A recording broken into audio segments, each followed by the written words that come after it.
Okay, thanks, Don. Yeah, so we this just to put this in perspective, there's a large segment of people in the province that are collecting data as volunteers, and this data is incredibly valuable. The Ministry of Environment is the lead on what they call the VLMP, the Volunteer Lake Monitoring Program, and Kirsten McNeil, as Don said, is the coordinator for that. At the end of this presentation, we will have Don Romeo's contact information and Kirsten's contact information in case there's any follow-up questions or or people want further information. Now, so what we try to do is volunteers are collecting some data. There's some supplemental data by the ministry, perhaps. So what we do is we try to get that into reports so that it gets out there for public use and for everybody's benefit. And so that's what this is all about, this presentation of that report. And I'll just show you an overview of what we'll be talking about. We'll be talking about the BC Lake Stewardship and Monitoring Program, which is the volunteer program. We'll be discussing Williams Lake water quality, covering ecology, lake stratification. There will be some opportunity to talk about sources of water quality impacts, but we've left that to the end because there's a lot of material here. And that information is in the report, as is all the rest of this information, pretty much. As I was saying earlier, this presentation follows that report. And we'll talk a little bit about aquatic plants, just touch on it. There's 2 slides on aquatic plants, and then we'll address whether further monitoring is warranted on this system. The report looks like, the title page is the plate report. So they have a lot of generic information that applies to all lakes. And the idea is by using a template report, we can get the lake-specific data into these reports and get the reports published more quickly. And I think for a lot of you will know what it takes to get a report done, and this helps. On the right-hand side of the screen, you'll see tips to keep Williams Lake healthy. I just wanted to point out that that's in the report.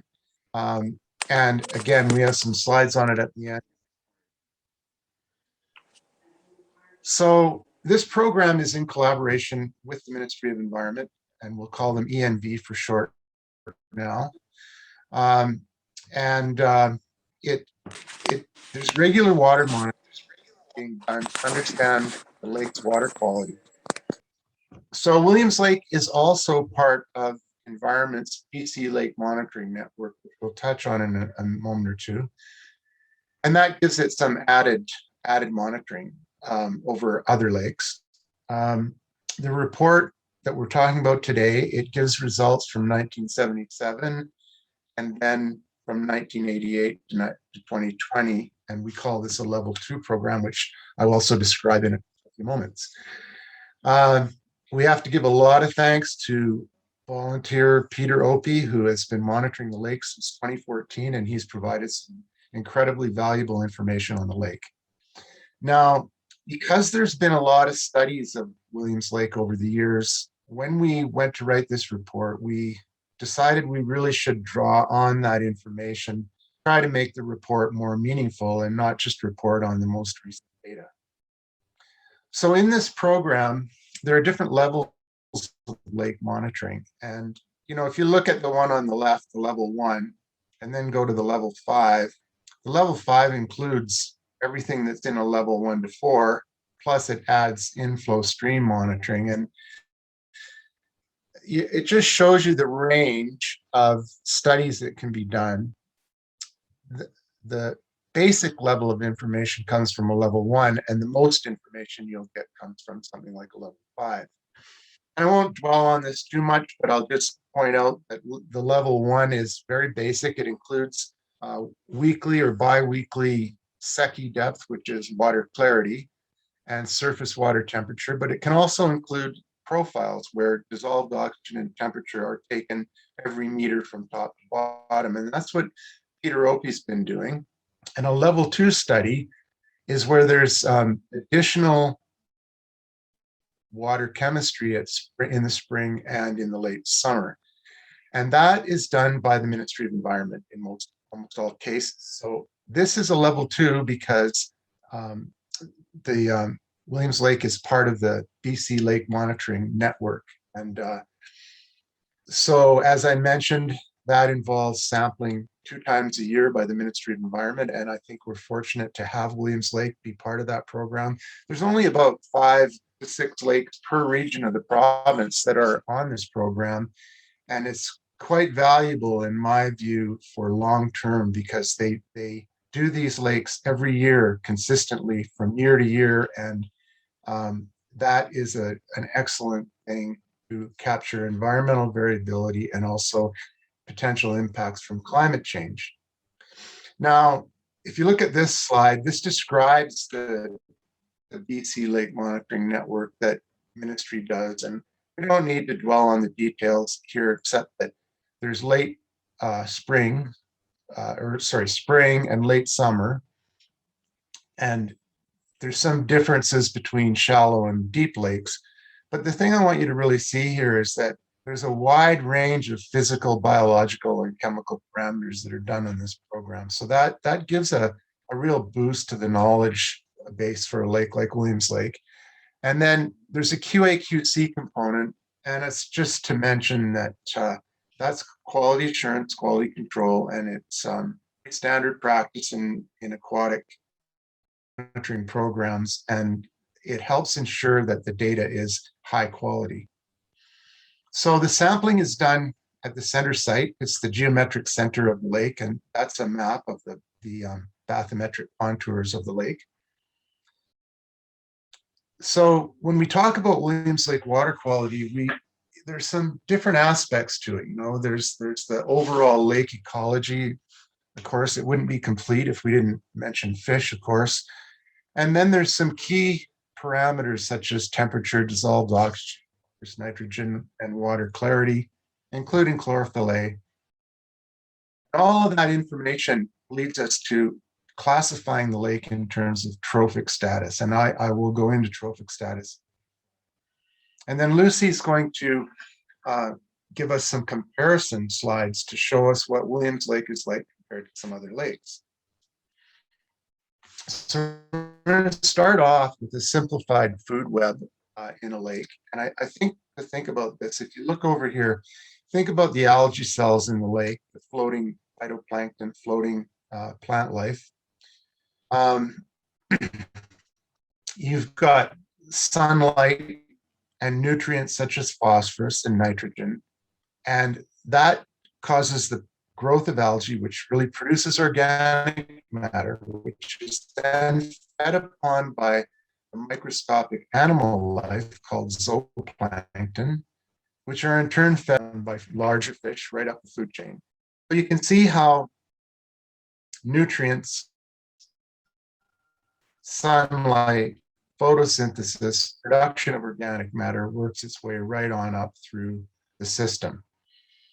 And you also have processes going on here where organisms die, and some of the constituents of these organisms are lost to the bottom sediments, but some of those constituents are recycled back into the food chain.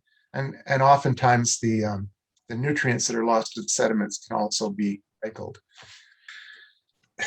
In order to understand lake water quality, we really do need to review the physical aspects of lake stratification. And so if you just think about the winter, here's a diagram of the winter. So we've got ice across the lake. So that water, it's 4 degrees. And the reason is that water is its most dense at 4 degrees. So dense water tends to be lower in the lake, and warmer water goes that is illustrated by the fact that ice floats, so it's obviously not as dense as the 4 degree water. So you need to kind of keep that in mind, that the colder water is usually at the bottom, and it's the more dense water.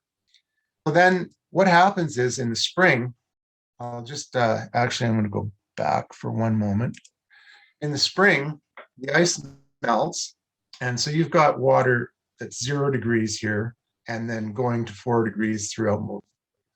As the ice melts, the lake water warms up and it gets to be all the same temperature, which is probably going to be around 4 to 5 degrees.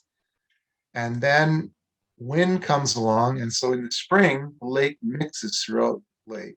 Water mixes throughout the lake. And that's called spring overturn.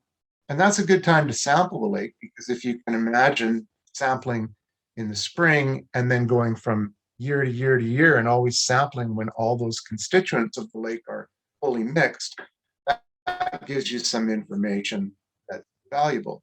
And that's one of the times that ministry samples. As the summer progresses, before the summer progresses, I'll just show you what a graph looks like. So temperatures on the left here. So the water's say around 4 to 5 degrees. And then as you go down in depth, it's the same all the way down. So that's what a graph looks like. And dissolved oxygen is also going to be the same from top to bottom, because remember, the lake is fully mixed. That might be somewhere around 10 milligrams per liter or parts per million. That's oxygen per million parts of water.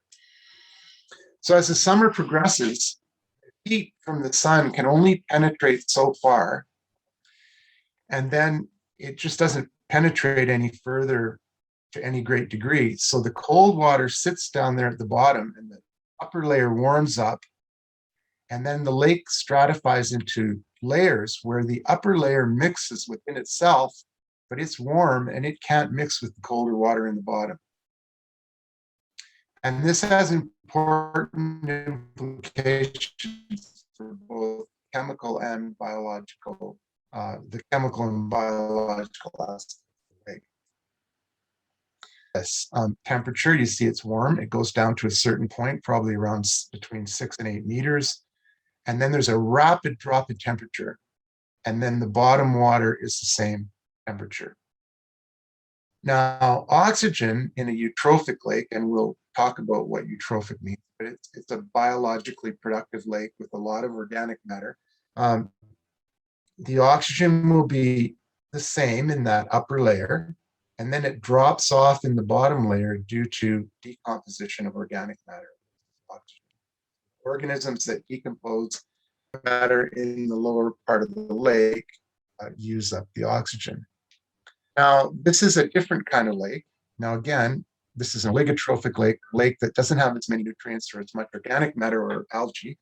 Now, again, the temperature pattern is the same. You've got this similar temperature down to a rapid change called the thermocline, and then it's the same temperature the rest of the way to the bottom.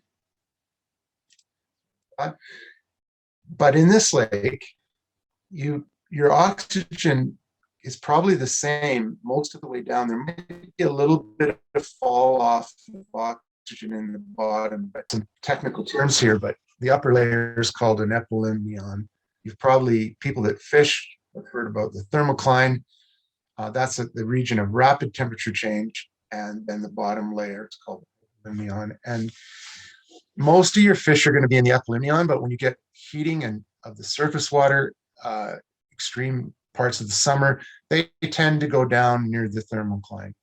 But in a lake like Williams Lake, they can't go down into the hypolymnion, because remember the graph I showed you, there was no oxygen down there. But in other lakes, in the more oligotrophic, they would be able to utilize that habitat. So then come fall, what happens is, I'll just back up. Now the lake starts to cool off, and this upper layer cools off in fall.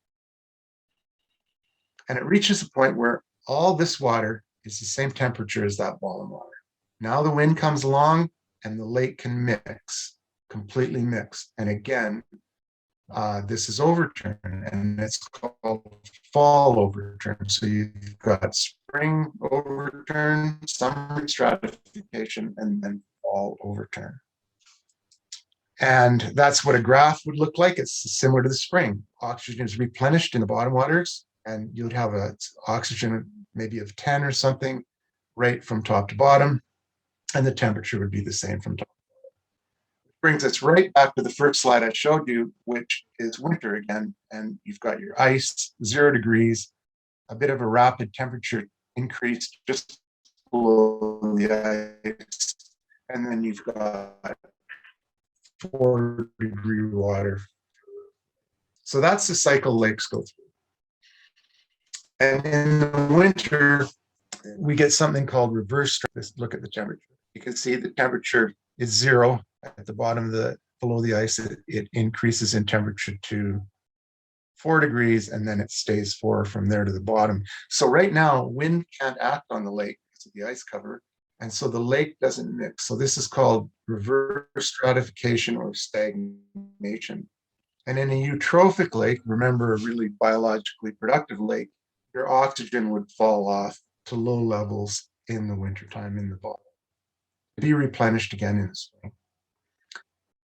So now we'll talk a little bit about lake ecology. And the organism you see on the right there is called a daphnia. It's a very common in all our lakes. That organism is a microscopic animal that feeds on phytoplankton or algae, and it's about the size of a pinhead. And you can see these with a hand lens if you net them out of a lake. So again, a lake's productivity depends on the amount of nutrient available for plant growth. Plants, floating plants, algae, that is, and rooted aquatic plants, which are called macrophytes. And this productivity is called trophic status, which we will explain in another slide. Algae are very important to the overall ecology of the lake, again, because they use nutrients to produce organic matter, which I've already mentioned. They're consumed by the zooplankton, by these guys, and others like him. And then they turn food into, which turn into food for fish. Now, macrophytes are aquatic plants. At BCLSS, we don't consider them weeds unless they're invasive, because they're part of the natural aquatic system. They provide important habitat for organisms, the organisms that fish eat, such as bottom-dwelling invertebrates, such as benthic invertebrates, and as well as to many fish species that are the base of the littoral zone production. And littoral zone is where light penetrates the bottom along the shorelines. Here's another daphnia, or sorry, not a daphnia, another zooplankton that's quite common called a copepod. And typically phosphorus is the nutrient in shortest supply and therefore limits product in aquatic systems. What that means is if you have a lake and phosphorus is in short supply and you start adding phosphorus, you can get exponential growth in algae. Lakes vary widely, naturally. We have lakes with low levels of phosphorus and limited biological productivity. So they have low concentrations of algae and low concentrations of the photosynthetic pigment chlorophyll A. And I'll give you an example. A lake with low nutrients would be Cornell Lake, Horsefly Lake, Cocoa Lake, many examples around the Caribou. There's a lot of smaller lakes that are oligotrophic or low productivity. Another one, say one that's mesotrophic. I'll give you a couple that are in the middle range. They have moderate levels of nutrients. Horse Lake, Aclahash. Eutrophic are lakes like Williams Lake, Opine Lake. The lake I live on actually is naturally eutrophic. It's relatively shallow. It's in Beaver Valley, and it has an abundance of aquatic plants. It's you paddle around on it in the summertime, and you see a forest of aquatic plants down there, and a lot of diversity. Another one is McIntosh Lake South, naturally eutrophic. So the range we see in lakes in terms of their productivity and nutrients is natural. There is natural variation in lakes. However, we can take a mesotrophic lake or an oligotrophic lake, pollute it by adding plant. It could be agricultural runoff. A whole variety of things could take a naturally oligotrophic lake or a mesotrophic lake and turn it into a more eutrophic lake. And eutrophic lakes are not, they are very biologically productive. They have a lot of life in them, which is the basis of the food chain. And that's why a lake like Williams Lake will have a lot of bird life, a lot of fur bearers and small and more fish per volume. And so you've got more species like eagles that feed on fish. And so now you might be thinking, okay, so you've got a lake like Quesnel Lake. It's oligotrophic. It's got clear water, low nutrient levels, but it's got some pretty good size. Okay, but the difference between a lake like that and a lake like Williams Lake is that Quesnel Lake has less biomass or less fish pounds per volume. So you can still have big fish and you can have a lot of fish. But if you were to be able to calculate the amount of fish per lake volume of lake water, it would be much lower in a lake like Quesnel Lake that's low in nutrients than a lake like Williams Lake, high in nutrients. So I'm going back to this original slide when I started this section, and you'll see that it probably makes some sense to see how nutrients make their way up the food chain, and there's recycling of nutrients and energy. It wouldn't be complete if we didn't mention the fish species, but this is what we know occur in Williams Lake. My understanding is they're not stocking Williams Lake anymore with rainbow or kokanee, but this is what we have. Now, temperature. Why is it important to measure temperature? Well, it is really important. It's becoming more and more important, and especially the profiles where not just surface temperature, but the profile where you do temperature every meter going down. And that's what Peter's been doing on Williams Lake. And as we move forward, it's really important to know to what degree our lakes are warming due to climate change. Things like ice is forming later, thaw is happening earlier. Lakes are staying stratified longer. If you remember that diagram of the lake stratification, and you consider that September might be a lot warmer than it was 20, 30 years ago, we could see that this stratification could last further into the fall. So you can start to see that these things have implications for the biology and the chemistry of the lake. And some lakes are going to be more sensitive to climate, where people will see almost dramatic changes in lakes when with a certain degree of warming, whereas other lakes, they will change chemically and biologically, but the observer may not notice that as much as lakes. So predicting the sensitivity or how lakes will respond, it's critical to have data. And so I just want to make a point about the value of this work that people are doing like Peter, and it's incredibly valuable, and it will be more valuable as we go forward. So here's some graphs of the temperature in Williams Lake just from 2015 to 2021. And you can see that in the spring, it follows the pattern that I described. It's pretty much the same top to bottom. There are 2 years here where it was almost starting to stratify, but it was pretty consistent most of the way down. It was just slightly warmer in the top few meters.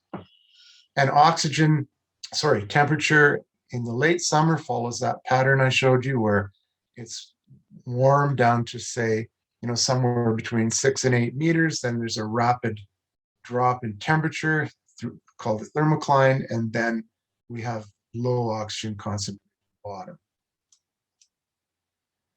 Now, dissolved oxygen, it's obviously very important, essential for aquatic life and fish. A certain amount mixes in from the atmosphere. A lot is released from plants during photosynthesis. And, you know, generally lakes that are lower in nutrients and algal production will have sufficient DO to support life at all levels, at all depths. So if you remember those graphs I showed you where um, some of the lakes that are lower in nutrients are quite oxygenated throughout, whereas a lake like Williams Lake, when you get below the thermocline, there's no oxygen in the summertime. That has pronounced effect on fish habitat. So dissolved oxygen, this is the same 5 years or 6 years, I mean, and you can see that in the spring, dissolved oxygen is very uniform top to bottom. And you can see that in the late summer, it's oxygenated in the upper layer above the thermocline, then it drops off through the thermocline, and then the lower part of the lake from 8 down to 20 meters, virtually 20 meters, has virtually no oxygen. So a couple words about phosphorus. Spring overturn is a great time to sample phosphorus. It can help predict summer algal productivity. When in excess, you get accelerated growth. And just that dissolved phosphorus is a component of total phosphorus, and it's very important measure because it is the form that is most biologically available. Williams Lake has high levels of phosphorus and high productivity. Here's a graph of what phosphorus looks like from 1985 to 21. And what you should note there is that there's a cyclical pattern. And red bar is dissolved phosphorus, and it follows a similar pattern, total phosphorus. And that is variability that is due to climate, due to weather patterns that we all know cause quite a bit of variability in how much snowpack and rainfall we get, runoff conditions. And so we get a lot of fluctuation in Williams Lake.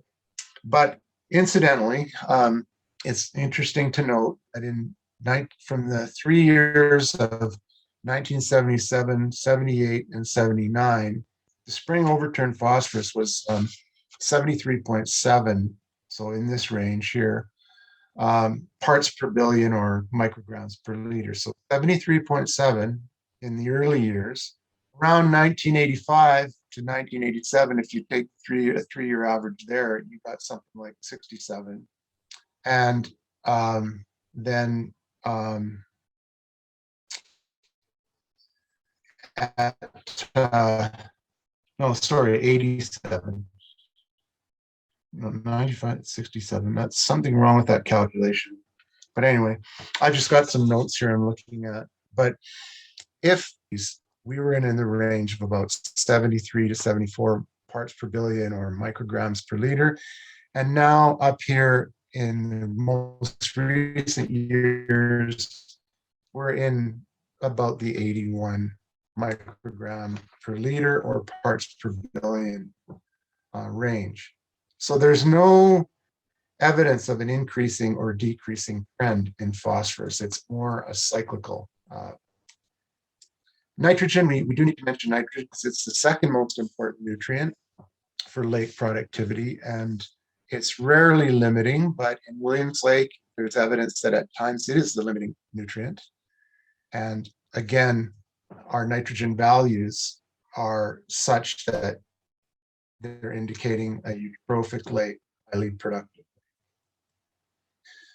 So water clarity, it's measured with a disc, a black and white disc, poured into the water, and you measure the depth to which you can see that. Now, just a bit of interesting history. The origin of it was in 1865.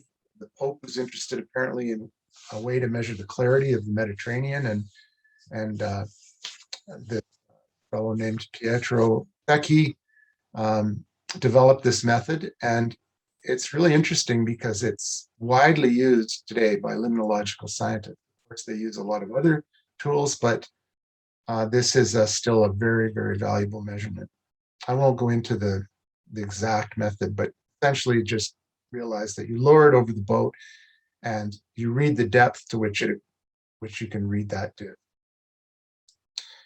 So deeper Secchi depth suggests clear water, and shallow, of course, less clear water. Now, something to keep in mind is that both algae and sediment can affect clarity. So in the middle of summer, you go out on Williams Lake, and it's almost certainly going to be algae that's affecting clarity. But if you were out there in the spring, there could be a certain amount of suspended sediment just from erosion. We've all probably driven by Williams Lake, where you look out and you can see the San Jose coming out well into the lake, and it's brown color because it's transporting a lot of sediment.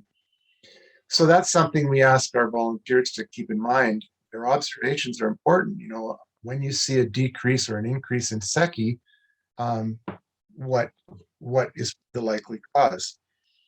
Now, to give you an idea, Williams Lake, the clearest we've ever had was June of 1992 at 5.25 meters. The minimums were recorded twice in 1977 and once in 1988 at 0.5 of a meter. And the average was the lowest in 88 at just under a meter, and the highest in 2003 of 3.1.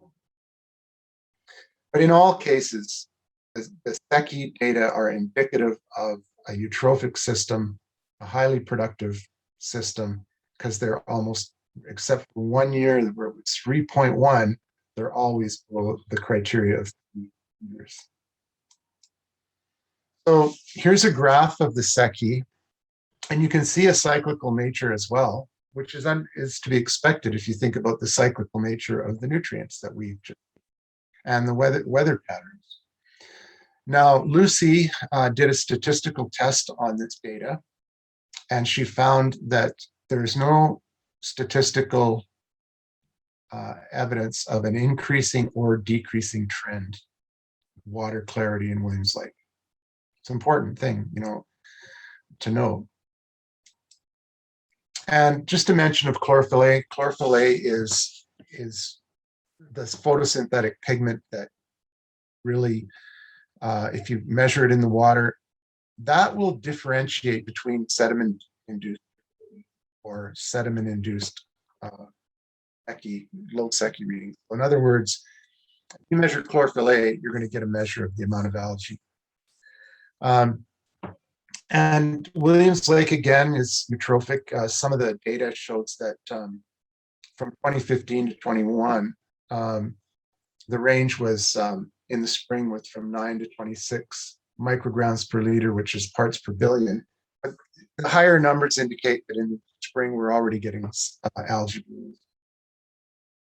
And historically, there's only sporadic growing season data, but typically an average would be of about 15, which again is confirming the eutrophic condition in the criteria of greater than 7. So we'll wind this up getting onto trophic status. I'll just recap it again. The term trophic status describes a lake's productivity. Oligotrophic lakes are low phosphorus, low chlorophyll A, clear water, lots of oxygen throughout the year to support fish and other aquatic organisms. Mesotrophic are in the middle, moderate levels of everything.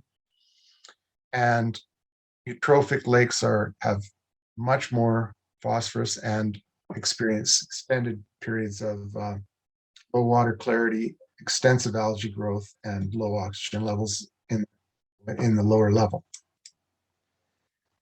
This slide just shows where Williams Lake stands. So this is data from Williams Lake for 17, 18, and 19. Now, if you look at chlorophyll A, these are the criteria for defining oligotrophic, mesotrophic. We don't have weekly or bi-weekly data available, so we just have to say not available. But if we look at phosphorus, You can see that eutrophic lakes are greater than 30, and Williams Lake is always greater than 30. Nitrogen levels for eutrophic lakes are 500 to 1,000 milligrams per liter, and you'll see that Williams Lake is well within that range. And clarity, the criteria for that is anything less than 3 is considered eutrophic, and you'll see Williams Lake is. So with that, I'll turn it over to Lucie for the next numbered slides, and later on we'll be coming back to what Williams Lake was like historically based on core sampling. So over to you, Lucie. Okay, thanks, Norm. So Norm is going to be driving the slides for me. So I'll just let you know when I'm ready for the next one.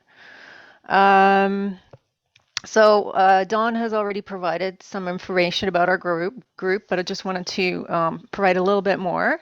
So my unit consists of 5 staff. We have 2 in Penticton, 1 myself and Vernon, and 2 in Prince George. And our primary responsibility is to collect and manage provincial scale long-term surface water quality data. So Dawn's mentioned the 3 programs that we're responsible for coordinating. And these include the BC Lake Monitoring Network that contributed to the report that the Norm is talking about. And we monitor 73 sites across 53 lakes twice a year. And Williams Lake is part of the network. We also coordinate the Lake Monitoring Program and the Canada-BC Water Quality Monitoring Network, which focuses on streams and river site water quality around the province. I think we have almost 50 sites for that program that we do monitor, and that occurs on a monthly or bi-weekly basis. And Dawn already mentioned that we do support the provincial biomonitoring program and respond to public algae bloom complaints that I'm going to provide a little bit more information about that later, but I have also provided these websites for if people are interested in checking out our programs, and we also have data available from our programs that you can download. We have some data summaries. We're starting to put together some reporting tools. So please check these links out if you're interested in the water quality data that are collected around the province and in your region. And the one thing that I do also want to mention is that we are not a responsive group.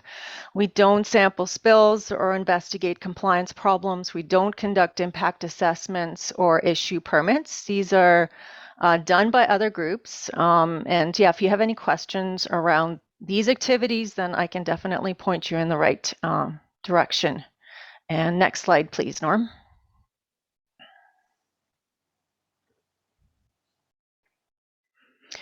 So what I'm going to talk to you about is some of the information collected from the BC Lake Monitoring Network. I'm going to focus on 19 lakes that have plankton data, where we have plankton data analyzed. We don't analyze plankton data in all of our lakes because it's a very expensive analysis. So we're focusing on 2 lakes per region, and luckily enough for you guys, one of those lakes is Williams Lake. So I can provide you with some contacts on where Williams Lake is compared to 18 other lake sites in the province. And this slide provides the information of where those lakes are located and what their names are. Hopefully you can see some of them.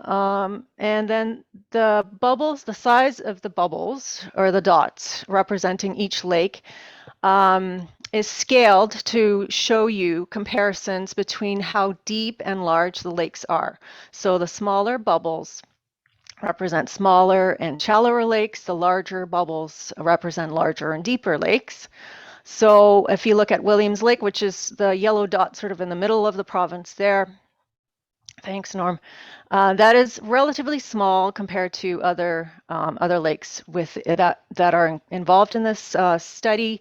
In comparison to Adams Lake, Adams is relatively large. Williams Lake is maximum depth is about 20 meters, surface area is about 7 kilometers squared. Adams Lake is maximum depth is 400 meters, surface area is about 131 kilometers squared. Why is this important? So there's some natural characteristics on lakes that have a strong influence over water quality and how resilient these lakes are to external impacts.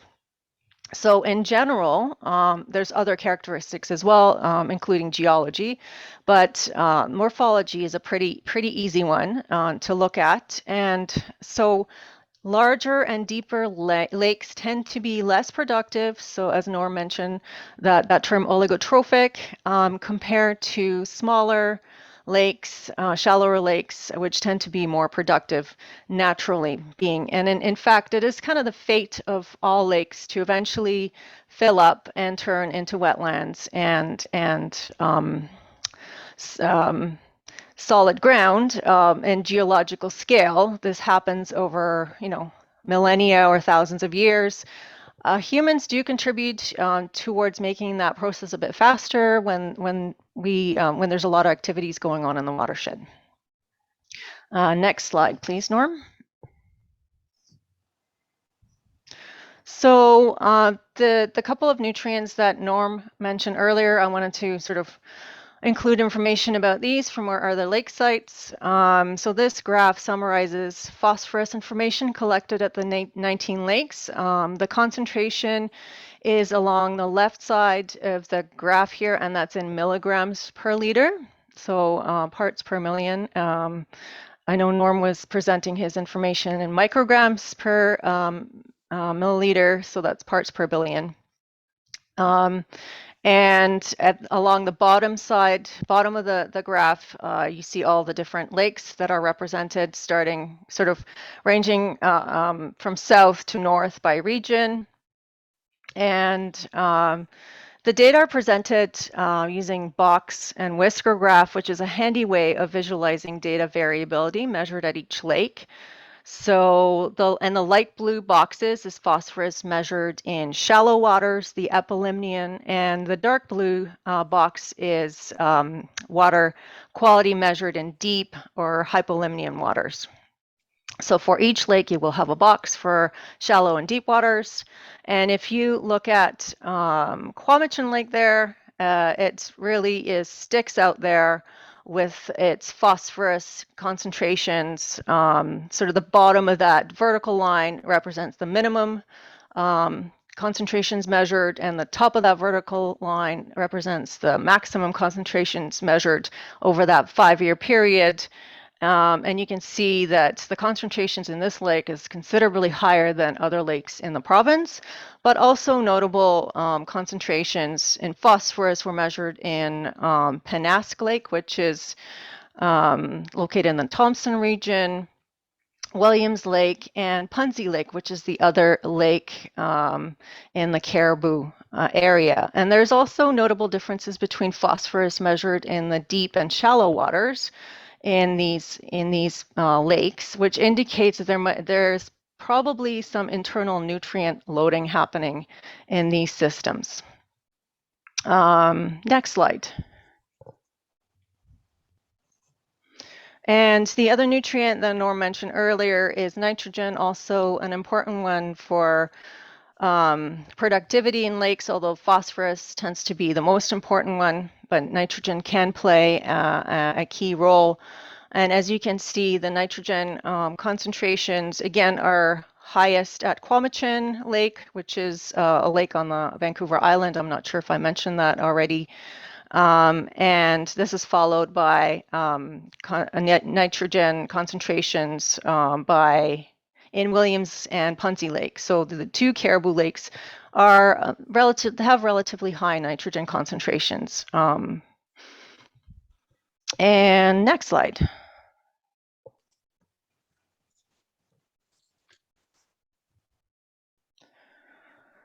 So this figure is showing the relative numbers of phytoplankton, or that's another name for algae, in the 19 lakes that were looked at over the 5-year period. Phytoplankton are a combination of freely floating aquatic photosynthetic microorganisms. And there are several different groups of phytoplankton that are actually very different from each other. But they do share one thing in common, and that is photosynthesis. They're able to use light energy to produce biomass. So why is this information important? Why do we collect it? Phytoplankton information provides valuable data about lake health and can serve as a tool to detect subtle changes in lake ecosystems over time. So it's a line of evidence that we use to determine what's going on in these lakes. And so in this figure, again, larger bubbles are larger, deeper lakes, and smaller bubbles are shallower and smaller lakes. And then the color coding here is represents the relative abundance. So the warmer colors mean more algae, and so in numbers, and the cooler colors are less algae in numbers. So as you can see, the most productive lakes of the 19 lakes that we included in the study include Williams Lake, Pennask Lake, and Quinnesco Lake, which is an alpine lake in the Cathedral Lake Provincial Park. Down the bottom, thank you. And unsurprisingly, Quamachin Lake, which is on the island. These are all relatively small lakes, so that's one thing to note. And the other thing to note is that some of these lakes, or depending on the historical conditions, these lakes are naturally, would be naturally high in nutrients, specifically just looking at the alpine lake there. And I think, and the least productive lakes of this data set were Adams Lake, Cultus, and Chilliwack Lakes. So these are, again, one of the larger lakes in the network. And going on to the next slide.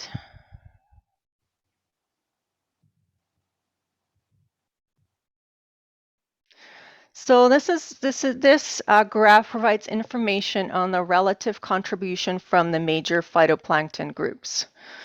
So most of the 19 lakes were dominated numerically by cyanobacteria. So that's the blue-green color in the pie charts there. Yep, that one over there. And so you can see the cyanobacteria were present in most of the lakes, with Williams Lake and Quamachin Lake having both the highest total abundance and proportion contributed from this group. I do want to talk a little bit about cyanobacteria. They are also called blue-green algae, and they're everywhere. You can find them everywhere.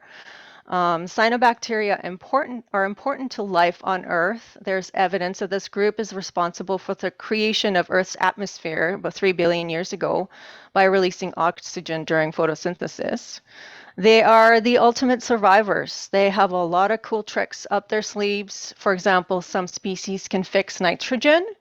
That gives them a competitive advantage in low nitrogen concentrations. They're able to become dormant over extended time periods, hundreds of years, and they pop up when conditions are right. And they can outcompete other algae at high water temperatures, which has an important implication on how lake ecosystems will respond to climate change, because we are seeing evidence that our lakes are warming. Despite being amazing, they also cause some serious problems in our lakes when their growth becomes excessive. And that's when we see sometimes what we call harmful algal blooms. Some of the species can produce toxins that can cause human and animal illness and even death. We still have lots to learn about these guys. For example, we still don't know what conditions trigger them to produce and release toxins. So even though there might be toxin-producing species in the lake, they might not necessarily produce those toxins. The other common groups of algae found in the 19 lakes included diatoms. So that's our orange color in the pie charts there. Yep, that one. And these are characterized by silica cell walls and tend to be really cool looking under microscopes. There's one that looks kind of like a bottle there, picture on the right. Then there's green algae, that's the bright green color in the pie charts. And the green algae are actually preferred food source for zooplankton, which feed fish. So we see some lakes might have a greater dominance of green algae. And then we have chrysophytes, which are yellow, which is the yellow color. They can photosynthesize, but they can also feed on organic particles. So they have some characteristics of animals. They feed on particles such as bacteria and tend to be most numerous in river-dominated lakes and lakes with high bacterial loading. They can also create taste and odor issues. So these are sort of the major groups that were observed in these lakes. Next slide. And I'll just finish off this part of the presentation, or my presentation, with our zooplankton results. So these are the microscopic animals that feed on algae and other organic particles in the water column, and they are an important fish food source. This study showed that there was a clear connection between phytoplankton abundance and zooplankton abundance, with the most productive lakes having the highest number of zooplankton and vice versa. So again, similar color scheme here with actually it's not a similar color scheme, sorry. So the lakes with low numbers of zooplankton are the warmer colors, so red, and the lakes with cooler colors have higher number of zooplankton. So again, so in this case, Williams Lake kind of wins because they have the higher zooplankton numbers, which is considered desirable for fish production. And other lakes with high zooplankton abundance was Quamachin, Columbia, and one of our alpine lakes as well. So I'm going to leave it for right now and let Norm jump back in, and then I'm going to talk a little bit about our Algae Watch website. Okay, thanks, Lucie. Yeah, so big question. What was Williams Lake like prior to human or European settlement? So this is pretty fascinating. Sediment cores of the lake bottom can provide us some insight into that, where we take a column of sediment out of the bottom of the lake, and there's a lot of different constituents in that sediment, from algal pigments to fossils of some zooplankton and phytoplankton. And one that's really fascinating in terms of visual is the diatoms. And what diatoms are, they're a kind of algae that has silica in their cell walls. So when they die, the inner parts of the cells, it decomposes and just gets into the water, but the shell remains intact. So if you get these in a core, you can identify, that this one is this particular species here, and this one is another species. And then if you know from present day knowledge what kind of water conditions these thrive in, then you can start to say some things about what kind of water quality conditions there were at that point in the core. So there's different kinds of cores, but basically, like I said, you lower this into the bottom of the lake, and you a vertical column of sediment that you bring back up to the surface, and then you slice it off, usually in 5 centimeter slices, bag it up in sterile, clean bags, and then that slice has a whole bunch of analyses done on it, from dating. There's techniques for determining the age of that sediment, to all the fossils and pigments and chemical constituents. And so paleolimnology is a specialty within the study of lakes itself. And paleolimnologists are able to reconstruct what the lake was like at different points in its history. And then they can also quite often see changes that occurred. Like maybe there was some catastrophic catastrophic event. It could have been a volcano. You'll find a layer in there. It could be some kind of development on the watershed that caused a lot of erosion, like railway development along the side of Williams Lake, or it could be just nutrients from a lot of agricultural development. So sediment core was taken from Williams Lake in 1991 and analyzed at Queen's University and University of Regina. And the findings in brief are that pre-settlement levels of phosphorus fluctuated, but they were similar to levels found in the period 1970 to 1990. And this is attributable to environmental variability. When I was with the ministry, we took core samples from quite a variety of lakes. Most of the lakes that are developed, such as Chimney, Williams, Lac La Hache, Horse, Dragon Lake, Bushy Lake, quite a number of lakes. And only what we found with most of the lakes was that there was this environmental variability over the last several hundred years. There was, and none of them, or only a few of them, or a couple of them, showed any real change. One of them was Bushy Lake, which is a small, sensitive lake up near Quesnel, and it showed quite a dramatic change coinciding with extensive clearing and agricultural and housing development. And in that particular lake, there were septic systems located way too close to the lake, like virtually right on the lake. And there's so many factors there that there was a dramatic change in that lake. We saw that in the core sample, but Lac La Hache, for example, did not show any great change associated with anything, but it did show that it had levels of nutrients that were different from Williams Lake prior to human settlement, or sorry, European settlement. And so what the findings were that that eutrophic conditions likely existed in Williams Lake prior to settlement. And again, that's high nutrient levels, high algal biomass.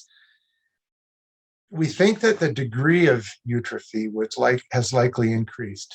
In other words, it was eutrophic, but it's probably more eutrophic now than it was. But we did see signals that indicated when increases in nutrients when ranching was developed, the railway, and you could also see some effects of important to note that Williams Lake has a large area where rooted aquatic plants colonize, and that makes it more biologically productive. Lakes that have a lot of shallow areas where you can have plants growing rooted in the bottom tend to be more biologically productive.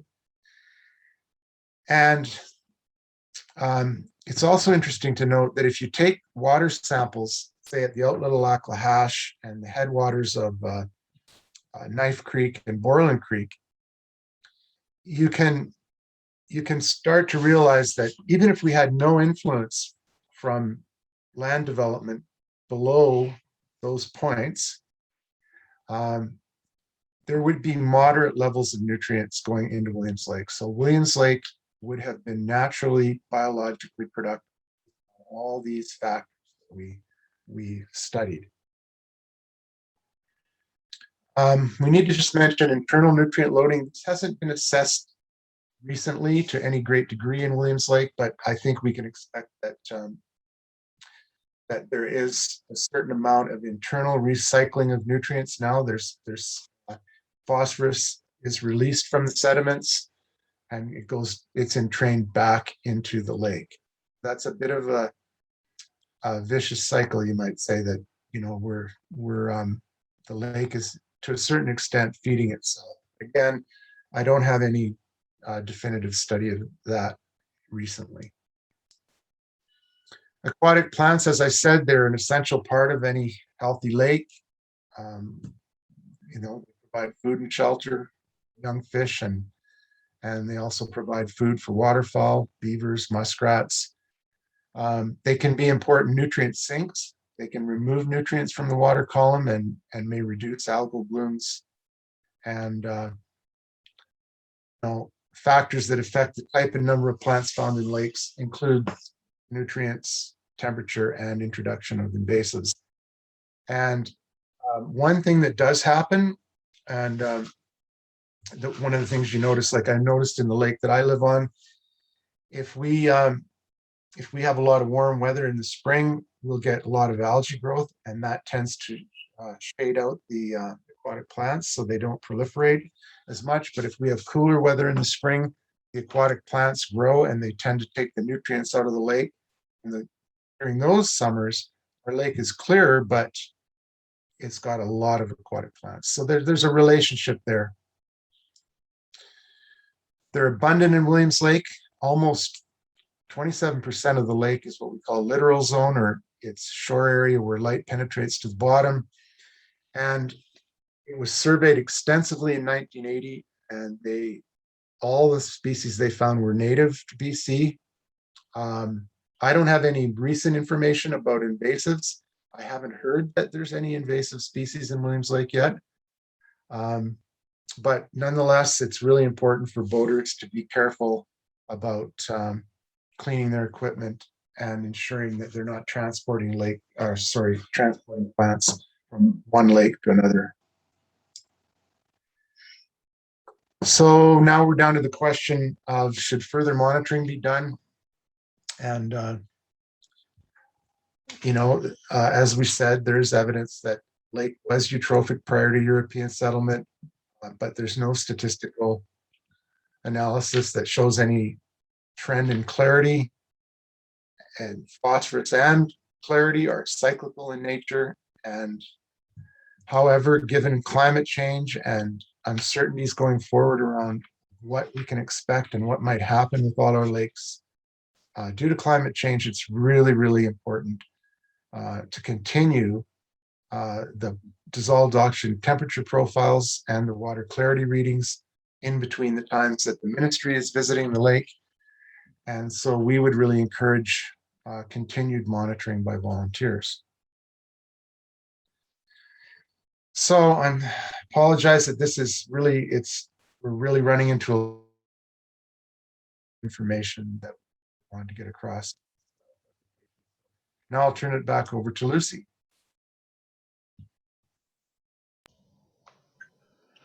How is everybody doing for time? Is everybody still okay? Do we want to go till, I guess, 11:30? I'm okay staying on, so. Yeah, I'm fine. Okay.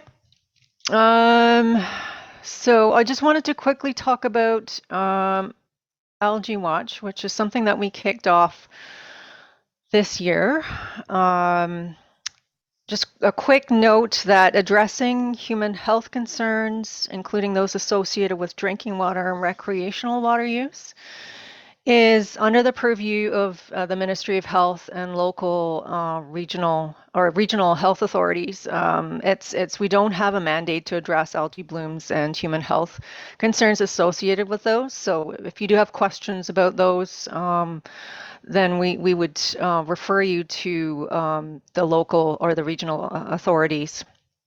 We have currently a limited role in responding to algae blooms, but understand that it is an issue and will likely become a bigger issue as climate continues to change. It is also something that we are interested in understanding better, and are talking with other groups in our ministry, BC Health Ministry, the regional health authorities, local governments, as well as federal people like the Canadian Council of Ministers of Environment and Environment Climate Change Canada, and other provinces. We're talking with these various people about these issues and how it is handled elsewhere and what kind of tools are being used that may be useful to implement in BC. So this year, there's a couple things that we've been working on. The Algae Watch website is one of them. And there are 4 objectives that we wanted to address with this website. So education was one of them. We wanted to teach people about algae blooms, other things that might look like algae blooms but are not, when people should be concerned and when they shouldn't. So this website is live. It's been live since May. It's been released in May. and has information about what are algae, what are cyanobacteria, what causes an algae bloom. There's information on how to recognize common blooms, algae identification tools if you're so inclined, algae bloom photo gallery, and a photo gallery of other aquatic phenomena. These are great because you can just look at the pictures and just get an idea of what it is that you're looking for and what it is you're not looking for when you're looking at something on your lake. So I encourage you guys to take a look at the photos. And then we have a way for people to submit their observation. If we can go to the next slide, Norm, I'll talk about the submission form. So this was the second objective of Algae Watch, was to encourage citizen science. Again, we are limited as a group in the areas of province that we can cover and respond to. We cannot go to all lakes to check out potential algae bloom. So this is a way of getting information to us that we can then use to determine whether what people are seeing is potentially problematic. It's also a way of standardizing our response process because, again, we're limited in capacity. And we usually, when algae blooms happen, we tend to be out in the field collecting lake information. So this is kind of making our workflow more efficient and helping us respond to public concerns around algae blooms a little bit better. So with this tool, with this submission form, you will be able to submit your observations. Photographs are key to these observations, and the way photographs are taken is very important. So we did include instructions on the website on how to take effective photos, so you can use them to develop. So we can use them to develop understanding of what may be causing the bloom. So the close-up photos are important. How extensive it is it like localized, or is it the entire lake? So having a sort of a photo that shows the bloom in the foreground and the entire lake, as much of the lake as possible, in the background is important. And whether it is getting the bloom is getting washed up on shoreline. So photo of the shoreline is also important. That's where the public uses the water body on beaches and such. So once you submit your information and photos, we review what is submitted, and if it looks like an algae bloom, we will post it. If you have indicated that you want a response from us, and then we will strive to do that within a week, depending on where we're at and what we're doing. It may be sooner, but we're hoping, we're kind of planning a week turnaround. And going on to the next slide, Norm. So our fourth objective is to report out on the algae bloom information, specifically focusing on potentially problematic blooms. So this is the information that's been collected this year. We had 8 potentially problematic blooms reported to us. We had more observations submitted, but some of those we didn't consider them an actual bloom, or it was not an algae, or it was a filamentous green algae. We don't consider that an issue. So this is really, really new. This reporting platform is new for us. We just got it approved earlier this month, I believe. And we are focused on submitting information on algae bloom, information that may be a concern. Important note here that the information that is posted on this map is unverified, so it is insufficient alone to determine whether algae bloom is a risk to human or animal health. In order to confirm that, one would need to determine the species and whether or not there's toxins present. And that's something that we don't do. We don't have the resources to do that. That is something that potentially local health authority might be able to do, but it just depends on where in the province you live. Each health authority has a different approach to dealing with responding to algae blooms. And next, I got one more slide. Just summarizes some of the photos that we received this year. So we had sort of a pretty significant bloom occurring on Wood Lake in the spring. This is just down the street from me, not in the street, but just down, just south of me on Wood Lake. There was one submission for Williams Lake in June. I think this was located up in the north end of the lake. It looked relatively localized, but to us, it looked like a potential cyanobacteria. So we posted it. There was a massive one on Quamachin Lake in August. It was pretty much like a pea soup. The entire lake was a green pea soup, which is not unusual for that system. Recent submission we had for Lac de Roche, some algae along the shoreline there. Nicola Lake had a pretty large bloom this year.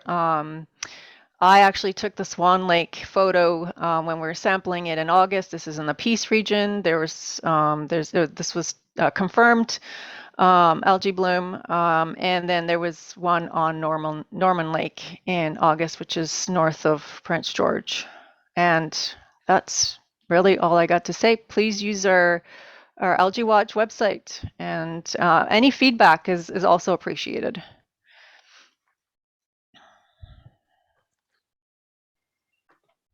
Norman Okay, thanks, Lake is Lucie. west of. Sorry, Norman Lake's west of Prince George, not north. Okay, thanks. Okay. Anyway, so there's some contact information. That was Kirsten McNeil, who just spoke. And there's some contact information for these programs. Have any reason to contact us, or if you have questions, everybody will try to answer them. I think that pretty much sums it up. And again, I know this was fairly long, but funny, when I timed mine, it was 30 minutes. I timed it on a trial, but it seems like it went on for about 45 or 90 minutes. Anyway, but I think we covered it. So we're open to some questions.